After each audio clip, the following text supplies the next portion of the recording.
my wonderful children of the corn, and welcome yet to another episode of Online Classes with Molina.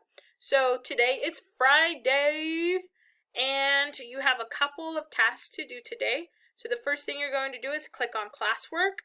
Obviously, mine looks a little bit more different than yours, but today, for Friday, you are going to do the hyperbole assignment. Once again, you click on the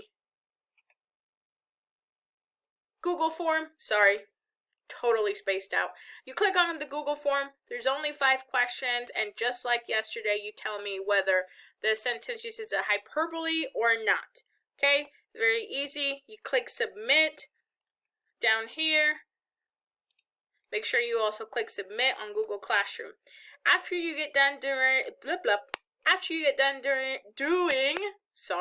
the hyperbole assignment, you're going to scroll up and we are going to be reading chapter 12 today. You can either read chapter 12 on your own or get your family involved. Or, once again, I know you all love the sound of my voice, so I recorded chapter 12 for you. Super short chapter, super awesome. Once again, one of my favorites. After you get done reading chapters 12, you will have chapter 11 and 12 questions. This one is a little bit different. You have 2 multiple choice questions, and then you have 2 short answer responses.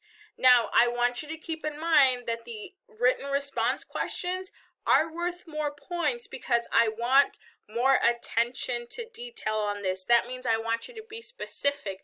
I want information. I don't just want you to write a sentence that has 3 or 4 words in it and call it done and good, okay? So after you answer all of that, you'll hit submit once again, and don't forget to hit submit on Google Classroom. And that is what you are going to be doing for Friday. Also, with that being said, I will not post any assignments on Monday, April 27th. So that means this upcoming Monday. You will not have any assignments for my class. Please use this time to catch up on anything that you haven't done so. Okay? I hope you all have an amazing weekend, and I miss you. With that being said, please don't try to work through the assignments on the weekend. Use this time to spend time with family, which is what I'm doing. I miss you all very, very much, and I'll see you Tuesday.